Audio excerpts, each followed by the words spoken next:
Саламатсыздар, урматтуу теле көрүүчүлөр, сиздердин саламаттыгыңыздарды ойлогон ден соолук программасы кайрадан түз эфирде ЛТР каналында. Аны мен Сейит Амираев алып барам.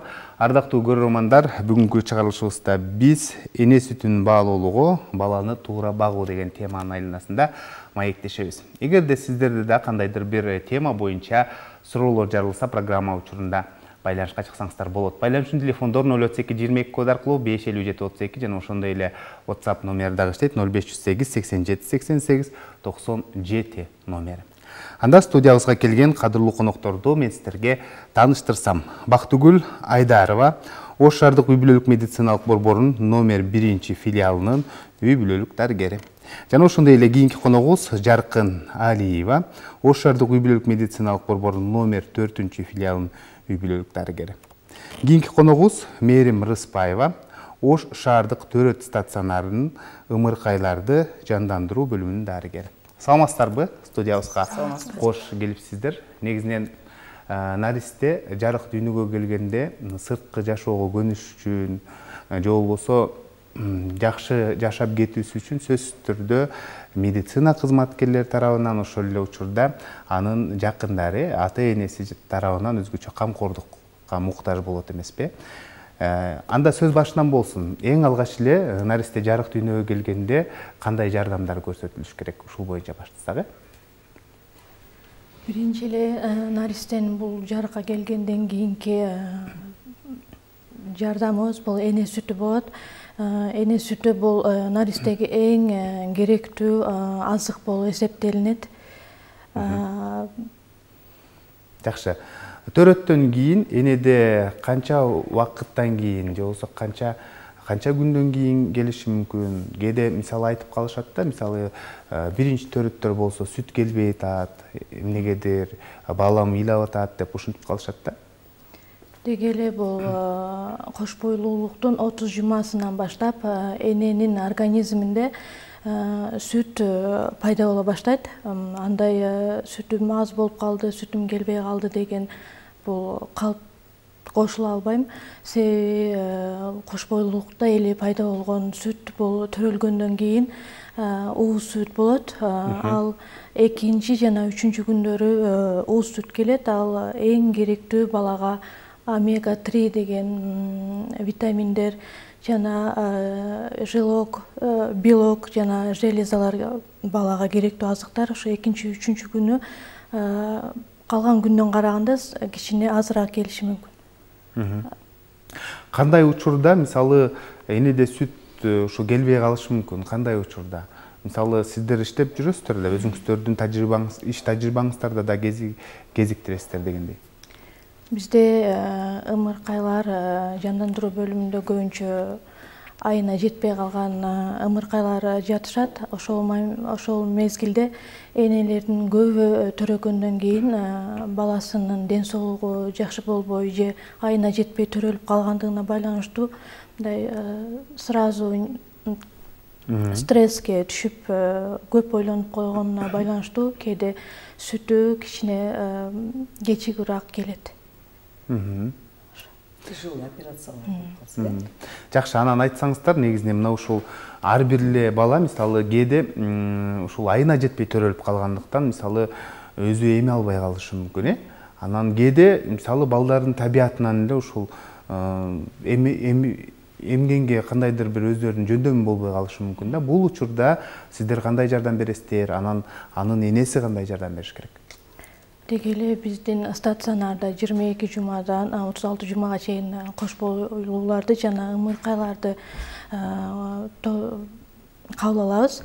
Ошол ымыркайлар жандандыруу бөлүмүндө бизде көбүнчө ошо айына жетпей калган наристелер эненин ичинде кандай шартта болсо ошо кувез деп коебуз. Ошол кувезде жатып, алар айына жетпегендигине байланыштуу эмиши кыйын татаал болот.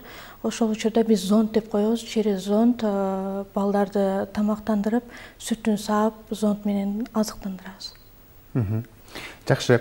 Анын бул стационарда жаткандан кийин балдарды мисалы бүгүнкү күндө, кээде бир күндөн кийин же болсо 2-3 күндөн кийин ал эненин жана баланын абалына карап үйгө чыгарат эмеспи? Үйгө чыгаргандан кийин үй бүлөлүк медициналык борборлору ошол өзүнүн карамагына карай турган аймак болсо сөзсүз түрдө кабар алышат. Ушул боюнча айтып берсеңиз. Биз энелер ошо родильный стационардан чыккандан кийин үй бүлөлүк дарыгерлердин территориальный деп коет, ар ким өзүнүн территориясына карата ошо балдардан биз кабар алып турушубуз керек. Роддомдо 3 күндөн кийин чыгат, 3 күндөн кийин чыкканда үй бүлөлүк дарыгерлерге түшөт.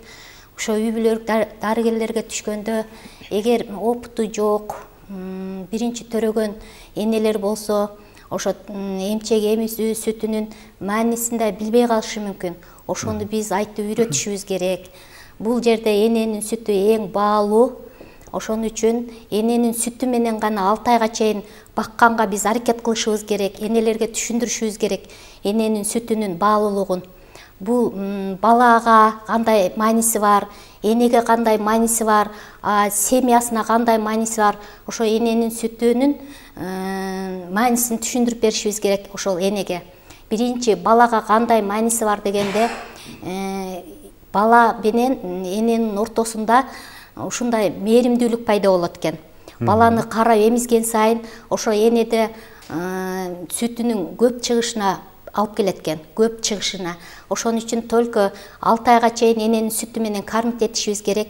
Эненин сүтү эң жөнөкөй, эң удобный экен эмизгенге. Анан баланы оорутпайт экенбиз, себеби дегенде ал жерлерде лейкоцит деген эненин сүтүндө лейкоциттер менен антителалар болгондуктан балага жанагындай инфекциялык оорулар аз болот экен. Аз. Анан экинчиден бала эмген сайын баланын булчуң эттери, жаак эттери, тилиндеги мышцалары жакшы өөрчүйт экен. Анан балада баягы чоңоюп неметкенден кийин баягы прикус деп коет. Прикустарын нарушать этпейт экен. Анан кийин кулагында оорулар, кулак оорулары, көз оорулары, шыгыл баш жактагы бүт ооруларды азайтат экен бала эмген сайын. Анан үчүнчүдөн угуу жолдору жакшы өөрчүйт экен эмген баланын. Речи, сүйлөө ирештери жакшы болот экен. Андан кийин балдар эгер биз эненин сүтү менен кармит этсек өзүнүн салмагында болот экен да, мындай өзү толуп кетпейт, мисалы ашыкча бес албайт экен. Андан кийин баланын эненин сүтүндө витаминдер, микроэлементтер көп болот экен, чем сместерге караганда. Бул бала тууралуу. Эми эне тууралуу айта кетсек, энеге биринчиден эне төрөлгөндөн кийин эмчек эмизгенде матканын жырылышына, жатындын жырылышына алып келет экен. Себеби дегенде сокращение, жатындын сокращение болуп бала жатты да жатында, ошону сокращение кылганына жардам берет экен. Экинчиден маточный кровотечение дейт, ошол азаят экен. Үчүнчүдөн жанагы энеде рак оорулары болот эмчекте. Ошол аз болот экен, болбойт экен да. Анан кийин эмизгенде баягы трешиналар аз болуп, энеге ошол жагынан эң пайдасы көп болот экен да. Анан үчүнчүдөн семьяга кандай пайдасы бар дегенде, семьяга бул биринчи эң удобный азык болгон үчүн любой эч кандай бузулбайт, бузулбайт. Любой обстановкада аны эмизип кете берсе болот экен. Аны жылтам дебейт экен, время кетпейт экен, сатып алам дебейт экен. Финансы жагынан дагы үй бүлөгө мындай затрата келтирбейт экен да, финансы жагынан дагы. Анан любой мезгилде баягы инфекциялык оорулар түшпөйт экен да, агачы жылытам, бутылкаларын жууйум, ага времяны кетирип даярдайын, суу ысытам дебейт экен да. Ошон үчүн баягы семейный дагы мындай уруштар болбойт экен да үйдөчү. Финансовый затрата болбогон үчүн семейный дагы уруштар болбойт да. Эми кээ бирде мындай акча болуп калат, акча болбой калат. Ошон үчүн ал жагынан дагы эң удобный болот экен да. Любой мезгилде эне сүтүн эмизип кете берет экен да. кайсыл убакыт болбосун, кандай учур болбосун сөзсүз түрдө баланы азыктандырып, курсагын тойгозуп койсо болот, Анан мына ушул баланы эмизүү жолдору дагы бул чоң мааниге ээ деп айтылат да. Мисалы, төрө түйүндө эле сиздер үйрөтөсүздөр да ушул боюнча айтып берсеңиздер. Баланы туура эмизүү, биринчиден эмизээрдин алдында колун таза жууп, өзүн эркин сезип, маанайын жакшы кылып, кеңири олтуруп, баланы колго алып, бизде метод живот к животу деп коебуз. Эне менен баланын ичи тийип бири-бирине. Бир горизонталдык түздүктө башы менен ичи түз жатыш керек. Ошентип эмисе бала дагы жакшы эмип тоюп эмет, жана энеге дагы пайдалуу немесе эмчегенин учтары жарылбай жакшы эмизүүгө шарт болот. Жакшы, анан умуркай төрөлгөндө эле баланы эненин денесине жаткызат да. Ошол мезгилде балада уже сосательный рефлекс вырабатывать этилет да, бала эмчекти өзү издей баштайт. Анан кийин бул эң чоң мааниге ээ. Эненин сүтүнүн пайда болушуна дагы и баланын рефлекстери пайда болушуна дагы эң жакшы чоң таасир этет. Анан эмизгенде ушул доктор айткандай правиласы бар. Это правильное прикладывание к груди и как сосокто обработка кылып малага бериш керек депчи. Жакшы. Төрөлгөндө эле неме колдорун жууп, анан эне өзү жай отуруш керек биринчи очередь. Удобный отуруш керек. Анан мээримин төгүп баласыны доктор айткандай колун алып, башы мына жерде туруш керек, кол бул жака өтүп туруш керек, живот к животу болуп, анан в одной линии бир кол менен же эки кол менен фиксация кылат да, анан кийин баланы эмизет. Жакшы, анан бир күндө, мисалы, же болбосо бир суткада дейли, канча маал эмизген жакшы? Бул жерде буну чектөөсү жок. Баланы бир күндө мынанча жолу деп айтышыбыз кыйын. Себеби дегенде бул потребности деп коет. Бала канча сураса, талап кылса, канча талап кылса, ошончо эмиш керек бала. Анан экинчиден бул бала эмил атат, курсагы тойду, тойбоду, биз аны кандай билишибиз керек. Себеби дегенде кээ мамашаларда, энелерде ал эмчеги мындай грудной эле бездер болуп калышы мүмкүн да, сүтү аз болушу мүмкүн. Биз аны кандай билишибиз керек дегенде, ал күндөн күнгө бала салмак кошуш керек. Анан бир күндөгү сийдиги менен жана каловый массасынын чыгышын карашыбыз керек да. Бир күндө нормада 7-8 жолу бала сийип туруш керек. Анан 4-5 жолу ичи келип туруш керек. Ошондо баланын курсагы тойгонун биз сезебиз да. Ошол биз 3 күндө төрөлгөндө барабыз деп атпайбызбы? Патронаж кылып. Ошол мезгилде биз правилаларын түшүндүрүп айтып беришибиз керек да. Бала 5 жолу по большому барат, это норма. Желтый, зеленый окраски болот, но слизи не должно быть деп. Анан кийин ушул доктор айткандай 8-10 жолуга чейин сиет. Анан өзү бизде 33-чү приказ боюнча бала 10 жолу эмиш керек, но по потребности эмсе боло берет бала эмечи. Жакшы, мына ушул учурда көпчүлүк адамдар мисалы ар кандай ойлорун айтышат да, сүт эмизип жатканда суу берсе болобу, суу берсе организмибиз тазаланат экен. Анан жаңы төрөлгөн балада мисалы денеси, териси сары болот эмеспи, беттеринде, денесинде, анан ошо сарысы дагы бат кетет экен деген эл арасында сөздөр бар да. Бул канчалык деңгээлде туура, чындыгында эле суу бериш керекпи же бербеш керекпи дегендей? Эненин сүтүндө биз эненин сүтүн өзү экиге бөлүнөт. Алдыңкы сүт жана арткы бөлүгү болуп, алдыңкы сүтүндө 80% суудан турат өзү. Арткы бөлүгүндө минералдык заттар, витаминдер, белок, жырлар, балага өрчүшүнө керек болгон заттар арткы бөлүгүндө болот. Ошол үчүн 6 айга чейин балага такыр суу берүү болбойт э суу бербей эле коюш керек. Суу бербеген. Мисалы жайкысын суу сап калат деп ойлобой эле коюшубуз керек. ооба. Эненин сүтүндө достаточно суу бар. Ана доктор айткандай алдыңкы жагында суу, аркасында май болот да. Анан кийин Кудайымыз ушундай создавать эткен, балага эч кандай суу бергенге мүмкүн эмес. Потому что анын кишечниктери дагы мындай стерильный болот да, флоралары жок.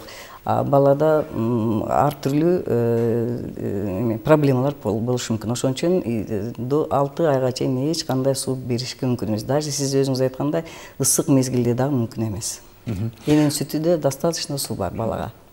Саламатсыздарбы? Менин сүтүм көп дейт, балам дейт, ушул алдыңкы сүттү эмгенде эле тоюп калат дейт да. Аягына чейин эмбейт дейт. Мында биз эмне кылышым керек деген суроо калтырыптыр да.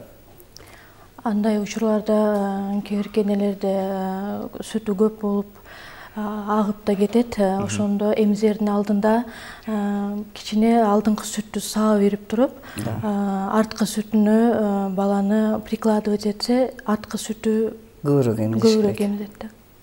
Жакшы, кийинки да суроо. Саламатсыздарбы?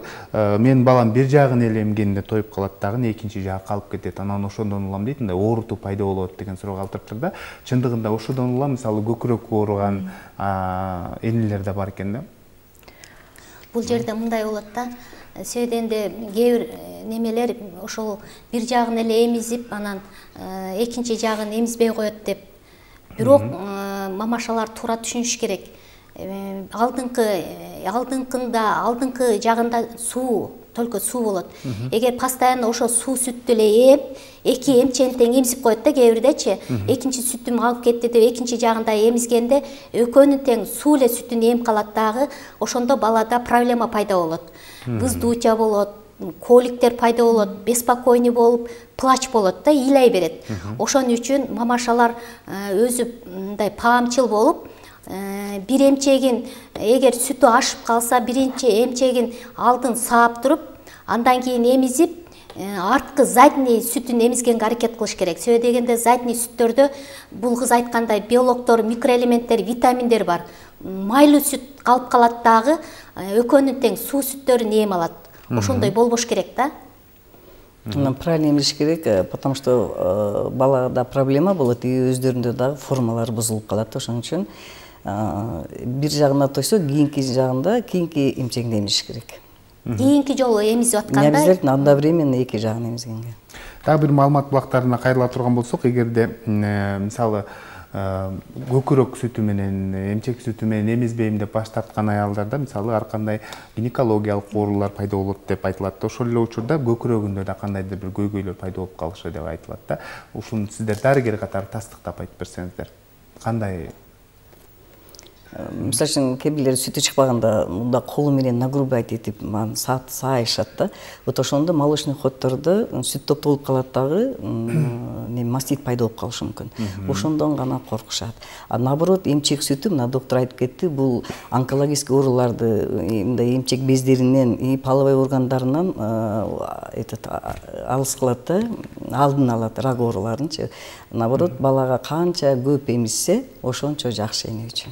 Жакшы, бизде байланышта көрүүчүбүз бар, анда кабыл алып түз эфирге алып чыксак. Саламатсызбы? Кош келипсиз. Кандай сурооңуз бар? Урматтуу көрөрман, биз сизди угуп жатабыз.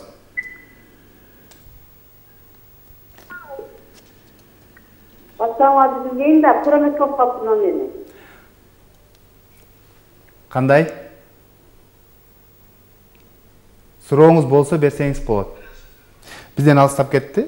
Биз болсо маегибизге бир аз тыныгуу жарыялап, кезекти видео материалга берсек, андан соң кайрадан жолугушабыз. Биз менен бирге болуңуздар. Балдардын баары белектерди жакшы көрөт, бирок сиздин балаңыз жаңы төрөлдү. Ал үчүн ушул тапта апасынын эң мыкты белеги бул эне сүтү. Ал эми атасынын мыкты белеги бул алгачкы 6 айда аялдын ымыркайды жалаң гана эмизип, тамактанышына баардык мүмкүнчүлүктөрдү түзүп берүү менен көрсөткөн колдоосу. Эне сүтү менен бала зарыл болгон күч-кубат, азык-түлүк жана витаминдерди алат. Эмчек сүтү ошондой эле бөбөктү түрдүү оорулардан сактайт. Энесинин сүтүнөн башка балага жада калса, суунун да кереги жок. Саламаттыкты сактоо министрлигинин сунушу менен жарык дүйнөгө келген биринчи сааттардан тарта 6 айга чейин жалаң гана эмчек сүтүн берүү балаңыздын ден соолукта чоңоюшуна, акыл эси менен булчуңдарынын туура өрчүшүнө жакшы шарт түзөт. Наристеге арналган эң баалуу нерсени бүгүн жана өмүр бою ден соолукта жашоо мүмкүнчүлүгүн тартуулагыла.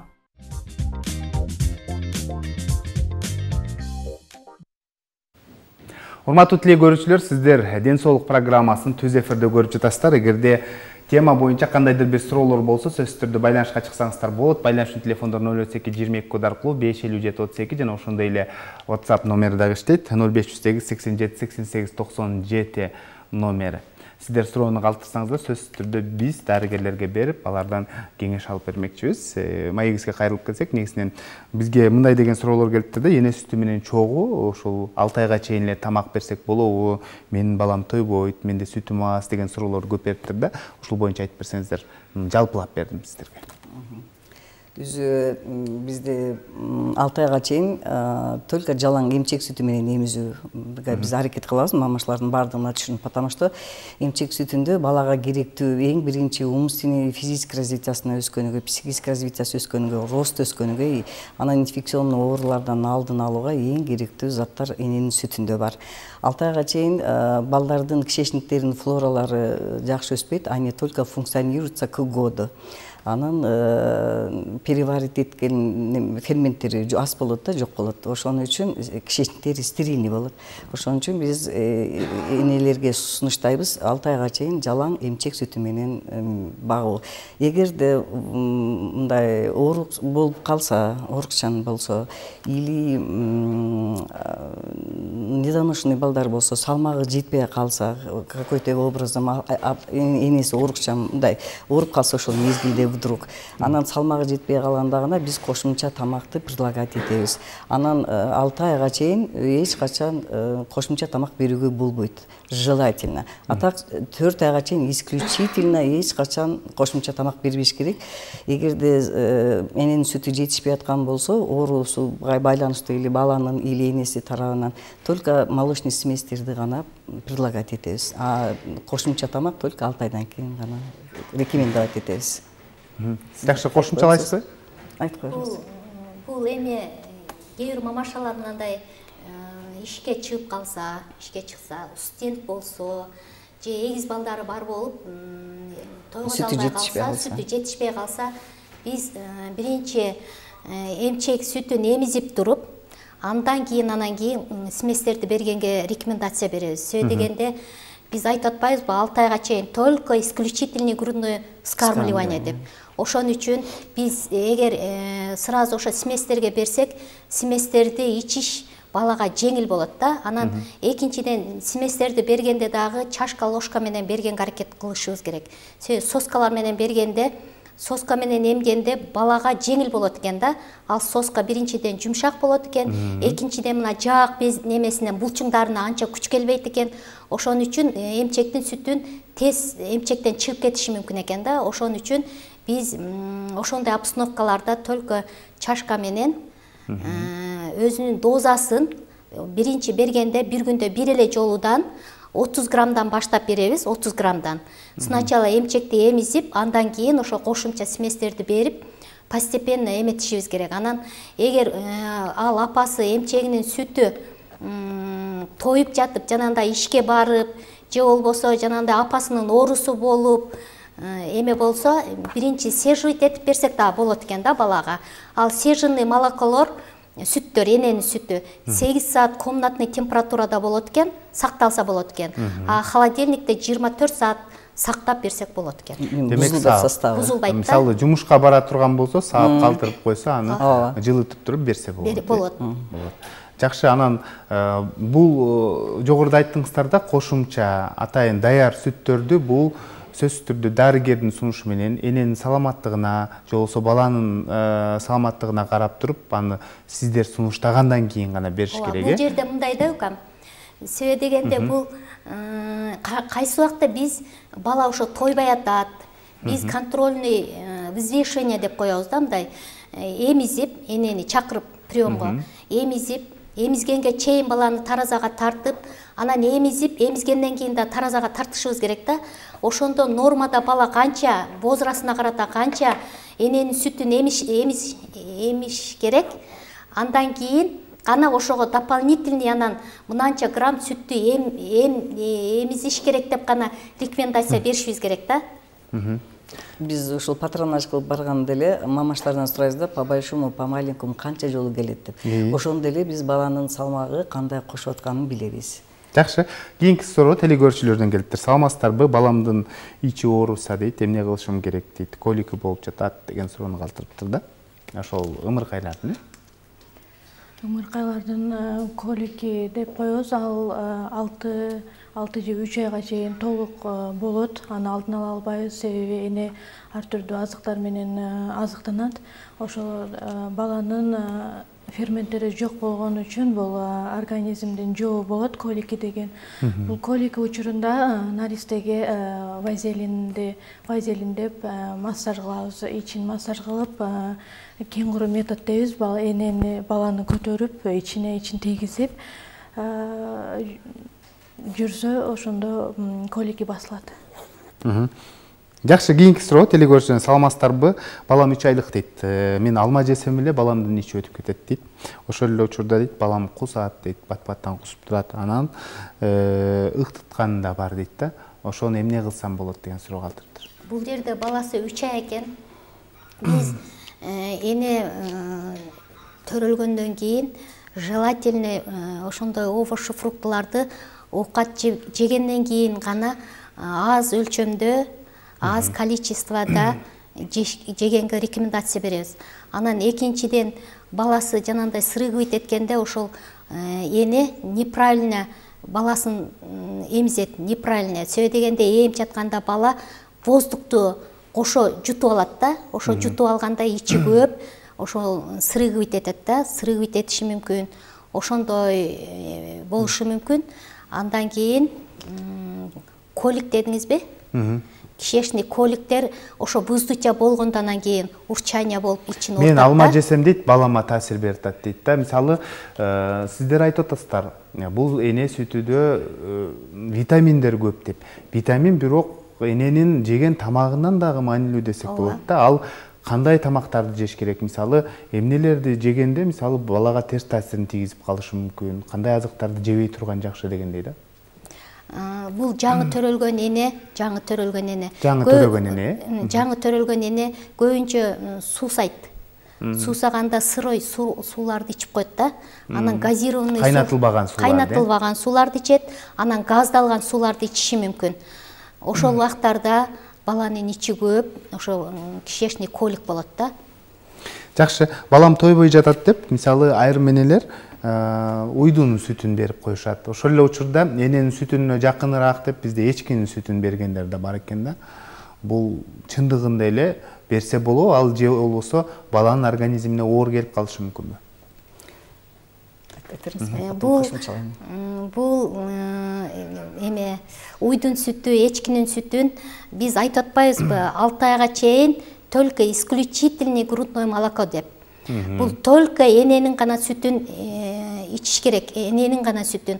Ошол сүттү, эчкинин сүтүн, уйдун сүтүн ошо эне өзү ичиш керек, өзү. Анан нормальный эне соң кылса, нормальный дем алса, үйүндө бая стресс деп, үйүндө бая уруш, жаңжал болбосо, энеде нормада сүт жакшы эле чыгат. Просто өзүбүз ошого баа бербейбиз да. Анан эне баланы эмизип атканда балага көңүл буруп, длительный эмизиш керек мындай. Жок дегенде бир 30 минуттаны камтыш керек эми аткан бала. Себеби дегенде энелер чыгып эле шашып, бая короткое времяда эмизип коет, эми лактация пайда болгондо сүт эми ийип чыга баштаганда бая токтотуп коет да. Ошентип эмизе берсе сүт качат да, эненин сүтү качат. А так любой төрөгөн энеде сүт пайда болот. Жакшы, жогоруда бул суроого жооп берип кетти. Мындай деген суроо калыптыр. Бала төрөлгөндөн кийин эле уйдун сүтүн беребиз дейт. Бул болобу деген суроо калыптыр. Мына сиздер канчалык айтсаңыздар дагы бүгүнкү күндө мисалы өз билемдикке салып балдарын азыктандыргандар да бар да.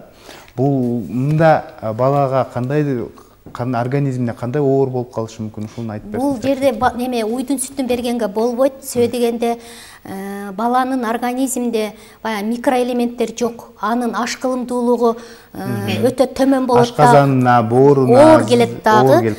Бала кусат, срыгывать этет. Ошон үчүн биз уйдун сүтүн рекомендация бербейбиз.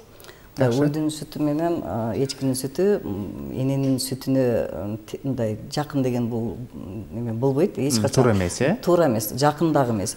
Эненин сүтүнө жакын бул топоздун сүтү болот экен, эмели ученыйлар айткан боюнча, и төөнүн сүтү экен. Экөө тең биздин райондо жашабайт, ошон үчүн только исключительно грудное вскармливание бериш керек. Ошол мына жогоруда айткан коллегаларыбыз айткандай, эгерде по состоянию здоровья матери или ребенка сүтү азыр жетпей калса, только молочный смесь исключительно, потому что баланын кишегилери стерильный, ферментативный эмелери жок. Переварить эткенче, ошон үчүн ал оор келет и жагымсыз дагы ушул көп проблемаларды пайда кылат. Ошон үчүн эч качан бербеш керек. Сиңимдүүлүгү болбойт алардын. Азыр биздин студиябызга мамашыларга айтып кетет элек, биз өзүбүз мындай патронажга барганда өзүбүздүн участкада жашагандарга айтабыз, бала биринчи күндөн эле алар мындай пищевой дневник ачыш керек, блокнот или тетрадь или ежедневник ачып, өзү жеген тамагыны күндө жазып туруш керек, регистрация кылыпчы. Эртең менен эмне жеди, обедте эмне жеди, кечинде эмне жеди. Ошондо баланын коликасы болду, түнү кандай уктады бала, колика болду, болбоду, аллергия болду, болбоду, ошолордун баарын фиксировать этип жазып турса, бул эне үчүн да эң жакшы, потому что аны кайталап жебейт. Обязательно аны 3-4 ай жебеш керек, 3-4 айдан кийин да попробовать этип көрүш керек. Эгерде дагы да балада аллергия болсо, анда эч качан до 1 года жебеш керек ошол продукттан. Жакшы, жогоруда айттыңыздар да, баланы жарым саатка чейин эмизиш керек деп айтып калдыңыз да. Мисалы, жарым сааттан эмизгенде анда биздин келиндерибиз жумуш жасабай эле, ошол баласын чоңойтуп эле отуруш керек экен-де. Жок, бизде азыр келиндер бир колунда баласы, бир колу менен жумуш жасагандар да бар да десем болот да. Бизде эме төрөгөнгө чейин школа матерей и отцов деген бар да. Ошондо эме участкада дагы биз аларга обязательно сабак өтүп, түшүндүрмө иштерин жүргүзөбүз. Энеге дагы биринчиден эң жакшы, баланын ден соолугу жакшы болуш үчүн биринчи эненин ден соолугу жакшы болуш керек. Анан ага жакшы правильно тамактарды кандай жеш керек? 1-2 айга чейин только отварном виде тамак жеш керек, чтобы вздутие, колика, запор болбош үчүн и у ребенка, и у матери. Ошондойлордун бүт баарын түшүндүрүп айтабыз. Энеге убакыт бөлүш керек, энеге эс алганга да убакыт бөлүп бериш керек болот. Анан бул эң жакшы проблема болду. Семьясы да поддержка бериш керек да бул жердечи. Эгер башкада балдары бар да, сиз айтмакчы, бир баланы эле 30 минутта эмизип отуруп алсаң да калган оокатым эмне болот дейт. Ошого поддержка кылыш үчүн айтып атпайбызбы, башка жактан поддержка кылыш керек депчи. Даже жардамдашыш керек, жолдошу жардамдашыш керек, ошол эле кайын журту жардамдашыш керек. Жакшы, анан биздин студиябызга бул жерде жашылча жер жемиштерди, анан дан азыктарын алып келипсиздер, банан турат, алма турат. Бул эмне? Же болбосо 6 айдан баштап ушул тамактарды беришибиз керек, анан кандай даярдап бериш керек, ушул боюнча айтып берсеңиз. Биз жогоруда коллегаларыбыз айтты, 6 айга чейин только исключительно грудное вскармливание. Из-за того, что баланын кишечниктери стерильный болгондугу үчүн проблема болбош үчүн. 6 айдан гана кийин гана биз баштап кошумча тамактарды беребиз. Биринчи бергенде биз только овощудан беришибиз керек. Фруктовый пюрелерди берсек, алардын даамы жакшы, кийин балдар бул тамактардан отказ кылып калат да. Биринчи кабачокты беришибиз керек. Муну жакшылап жууп, сыртын кесип, кольца кессе да болот, или 4 буштук кылып кессе дагы болот. Анан буну пароваркада варить этсе болот, же кайнатып эметсе да болот. Андан кийин блендер менен сөзсүз түрдө бир аздан кийин айтып бериңиз. Азыр бизде байланышта көрүүчүбүз күтүп калыптыр. Саламатсызбы, кош келипсиз. Кандай сурооңуз бар? Неберем 1 жаш болуп калды да, өзү 2 ай эмген сүттү, анан эмбей койгон, азыр апастрацияда. Мен буга уйдун сүтүн берем, уйдун сүтүнө каша кылып берем. Анан кийин ичи касып калып атат да. Ичи каспаш үчүн эмне кылышым керек? Азыр тамактары жеп калды. Рахмат сурооңузга. Мындай деген суроо калтырыптыр. 2 айдан баштап энеси Россияга кетиптир. Анан уйдун сүтү менен багып атат экен. Азыркы учурда ичи катып атат экен. азыркы учурда кошумча тамак дагы берип калдык дейт. Кандай кеңеш берет элеңиздер? Бул бала искусственный болуп калган да. Искусственный болгондо уйдун сүтү берет экен. Уйдун сүтүн бергенге мүмкүн эмес. 4 айга чейин сөзсүз түрдө молочный смесь бериш керек, адаптированный. Атайын даярдалган. Андан 4 айдан кийин гана кошумча тамактарды кошуп берсе болот.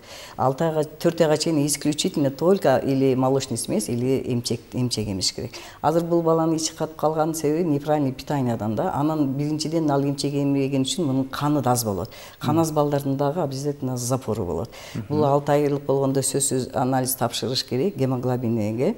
И бизде сапплементация боюнча железы содержащий препараттарды жазып беребиз. Ошолорду сөзсүз бериш керек болот. Каждый ежедневно өзүнүн нормасы бар, ошону педиатры түшүндүрүп айтып берет. Анан азыр мезгилде бул баланы биринчиден ошол гемоглобин текшертиш керек, экинчиден правильный питание. Туура тамактануу эмесинин жолун спасчысам жазып бериш керек педиатры.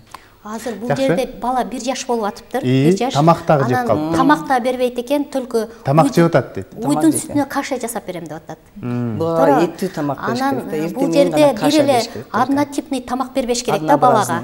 Сөйдөгөндө разнообразный. Айтып атпайбы, мисалы мясной бульонду овощной немеге алмаштырыш керек. Анан арасында бульон жасап алуу, арасында сокторду бериш керек. Слабитель деп коет.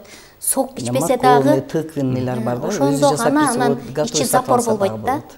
Ошолор жардам. Жакшы, бизде байланышта кийинки көрөрманыбыз бар, анда кабыл алып түз эфирге алып чыгабыз. Саламатсызбы, кош келипсиз, кандай сурооңуз бар? Биз сизди угуп жатабыз. Саламатсызбы? Сайын деген балам айша тамак ичпейт да көп деле. 1 жашта. Рахмат.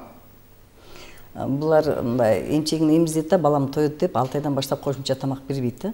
Кошумча тамакты сөзсүз эгерде баланын веси ашык болуп, жакшы болсо да, ден соолугу жакшы да сөзсүз бериш керек. Потому что уларда жевательный рефлекстер пайда болуш керек да. Кийин бала глотать эткенде чайнаганды үйрөнүш керек. Кийин чайнаганды жутканды үйрөнбөйт да, анан кийин выплевывать этип, анан тамак жебей калат да. 6 айдан баштап бир күндө бир мал болсо да сөзсүз кошумча тамакты берип үйрөтүш керек. Жакшы, мына кийинки азыкты айтып берсеңиз, азыр кабачкини айтып бердиңиз, парга бышырып берсе болот, ошол эле учурда кайнатып берсе болот. Бул 6 айдан баштап берсек болот, кийинкиси бул брокколи экен, 15 мүнөт кайнатат, кайнагандан кийин блендер менен майдалап, атайын майдалагыч менен. Биринчи бергенде баланын да өзүнүн кошумча тамактын правиласы бар. Аталага окшош болуш керек, Аталага окшош болуш керек. Биринчи бергенде да бунун өзүнүн правиласы бар. Бала здоровый болгон мезгилде гана кошумча тамакты башташ керек. Анан бала атканда болбойт. Анан бир жолго кетип атканда кошумча тамак баштаганга болбойт. Прививкадан кийин 1 неделядан кийин башташ керек. Өзүндө ушундай правилалар бар. Анан муну бергенде биринчи кабачокду кайнатат дагы блендер менен эмес, однородный. Анан биринчи бергенде дагы балага однокомпонентныйдан бериш керек. Бир эле түрдө. Буну бала жеп, анан эртеси күнү дагы беребиз. Эгерде ошол дневнигибизге жазабыз, канчадан берип, канча саатта бердик. Анан биринчи кошумча тамак бергенде да 12ге чейин первый половина дня да бериш керек. 12ге чейин күндүзүчү. Потому что андан кийин колика болду, вздутие болду, аллергия болду, эмне проблема болду, ошону билишибиз керек болот. Анан 15 мүнөт кайнаткандан кийин пол чайный ложка олейна май или оливковый маслодан кошуп, аралаштырып балага бере баштайбыз. Биринчи эле бергенде бала жебеши мүмкүн. Ага биз переживать этпешибиз керек. Эртеси дагы попробовать этишибиз керек. Ошентип акырын-акырындан балага үйрөтөбүз. Жакшы. Бул ашкабак типтеги жашылча жер жемиш да, мисалы чоңдор деле кээ бирлер жебейт десем болот да. Ошо балдар кантип жейт экен деп ойлонуп атпаймынбы? Эң вкусный бул, эң анан витамин А көп, К көп. Бул кишечниктерине да эң жакшы да. Анан мына брокколи, муну бир апта бергенибизден кийин бала көнгөндөн кийин анан экинчи прикормду баштайбыз. Одновременно никогда экөөнү бир баштабайбыз. Биринчи буга берип, бир неделя көнгөндөн кийин анан мунун экинчисин баштайбыз. Анан экинчикинде мына талчаларын алабыз дагы, тоже таза жууп, кайнатып, 15 мүнөт, 10-15 мүнөттөн кайнатканда бышат, буну дагы через блендер эметип, майдалап беребиз. Мында эң көп витаминдер көп. Кальций, фосфор, бой өскөнүгө, микроэлементтердин бүт бар. Магний, калий, витамин С, Б группалары, П эң жакшы витаминдер бар. Анан бул белый капуста, буну дагы майдалап туруп, тоже бир мындай бөлүккө бөлүп туруп, анан кийин кайнатып 15 мүнөт, 10 мүнөт, 15 мүнөттө булар кайнаганда бышат, парга бышырсак болот, кайнатсак болот. Анан через блендер менен эзип туруп эле балдарга беребиз. Бардыгыны бергенден кийин, буларды көңгөндөн кийин, анан кийин фруктовый пюрелерди бере баштайбыз. Биринчи овощной, буларга эч качан туз кошпош керек. 1 жума, 2 жума, 3 жума бергенден кийин анан мөмө жемиш пюрелерин беребиз. Да, ошондой кылабыз. Анан буларды бергенде эч качан туз кошпошубуз керек. Туз кошулбаш керек. Да, потому что бирок май кошулса болот экен. Май кошулса болот. Бир кашык. Биз мындай көп ата-энелер жаңылышат да, алар өзүнүн прикусу боюнча даярдайт дагы балага берет. Ал мүмкүн эмес. Эч качан туз кошконго болбойт. Булардын бөйрөктөрүнө зыян болот. Ошон үчүн неме этпешибиз керек. Буларды көңгөндөн кийин гана анан кийин фруктовый пюрелерге өтсөк болот. Анан кийин бала көңгөндөн кийин много компонентный кылып жасасак болот. Мына сиз айткандай мына брокколи менен ашкабакты кошуп, или белый капуста менен ашкабакты кошуп, муну менен ашкабакка экөөнү кошуп жасасак да боло берет. Анан буну 6 айдан 8 айга чейин беребиз. Фруктовый кийин кашага өтөбүз. Кашаларга өткөнүбүздө мына ристи ботколор, ботколор. Муну магазинден сатып келип эле таза жууп, өзүбүз кургатып, анан блендер, кофемолкадан чыгарып, как манный крупа ошотуп алабыз да. Анан ошо пастеризованный молокодон сатып алып эле ошолорду каша кылып жасап берсек болот. Эң жакшы булар кашалар. Кашаны мына көңгөндөн кийин биринчи. Демек кайнатып күрүчтү бышырасыз. Бышыргандан кийин аны майдалайт, Да, майдалайт. Майдалагандан кийин анан ботко кылып туруп балдарга беребиз. Тоже анан кайнаган учурда эле ботко кылып койсо эмне болот? Блендердин жардамында. Жумшак бышырып туруп. Ооба, жумшак бышырып эметсек болот. Аны кургатып, мисалы биздин азыр энелерибиз көрүп атканбызда коркуп кетти окшойт, муну кантип жазайын деп. Жок. Себеби бул деген магазинден келет, тиякта буякта турат, чаң болуп, микробтор болот. Ошон үчүн обязательно муну алып келип таза жууп, кургатып, андан кийин кофемолкадан өткөзүп, немени прокипятить этип, банкаларды ошого салып даяр кылып коебуз. Анан кийин бышырабыз. Жакшы. Гречканы да точно так же. Жууп туруп, кургатып, блендерден өткөзүп алабыз, майдалап. Пастеризовать этип, банкаларга салып коебуз дагы, стерилизовать этип дегеним. Анан кийин кашаларын жасай беребиз. Анан алмаларды дагы кадимкидей эле бөлөбүз дагы, тышын арчыбайбыз. Кайнаткандан кийин анан тышын арчыбыз. Тышын арчып алып коюп, ичиндеги боткосуну гана беребиз. Мындай менен эметкенге болбойт, кайнаткандачы. Тышын алып салып кайнатканга болбойт. Обязательно тыш менен кайнатабыз, кийин кырып алып, эмесин анан беребиз. Жакшы, бизде кошумча тамак дегенде, мисалы балдарга өзүбүз жеп аткан эле тамакты беребиз да. Мисалы картошкасын эзип бере калат, же болбосо башкасыны, кээ бирлер болсо чайнап туруп анан берип койгон учурлар да болот да. Жок, чайнап бербеш керек. Эч качан. Бирок ошол оокатка бышырып аткан картошканы бала көнүп калат го, мына кошумча тамактарга көнүп калгандан кийин 8-9 айларында балага ошол эле өзүбүздүн общий рациондогу немеден алып, бирок тузу аз болуш керек да, любой случай тузу аз болуш керек. Ошо суусунан куюп, оокатын шорунан куюп туруп, ошону өзүнчө тамак даярдаш керек экен да. Да. Буларга эмалированный посудага отдельно ошо жасаш керек. пюре кылып берсе болот, картошкадан пюре кылып берсе болот. Мисалы 8 айдан баштап бизде мясной блюдо башталат да. Мясной блюдо эртең менен каша берилет, андан кийин обязательно мясной блюдо берилет. Буга биз баягы тооктун эттеринен, индюктардын эттери балдарга эң жагымдуу, телятинаныкы жагымдуу. Ушуларды коёндун эттери неме жасайбыз дагы, фрикадельки жасап туруп, молардан эле салып, кайнатып картошкадан, немеден, сабизден бардыгынан кайнатабыз дагы, ошол фрикадельканы салып, тоже блендер менен эзип туруп эле берсек эң жакшы болот. Потому что алардын жевательный тиштери жок да, кесе турган тиштери жок болот. Балдардын өзү 8 айда ылдыйда 2 тиши болуш керек, но кээ бир балдар кычыкпашы да мүмкүн. Ошон үчүн ушунун бардыгын блендер менен эзип берсек эң жакшы. Алар биринчиден она легко усвояемый болот. Анан наваристый болуп кайнаганда ширин таттуу болот, даамдуу жакшы. И легко усвояемый болот. Ошонтип беребиз балдарга. Жакшы, бизде байланышта көрүүчүбүз бар, анда кабыл алып түз эфирге алып чыгабыз. Саламатсызбы? Кош келипсиз. Кандай сурооңуз бар? Менин шалым бранч болуп калганда, камыл атат, не болуп атат. Анан кийин доктурга жатып чыктык, коронавирустан чыктык. Ondan öpköden öpköme buldu, biçen aldı, yema azıp damıp otat da.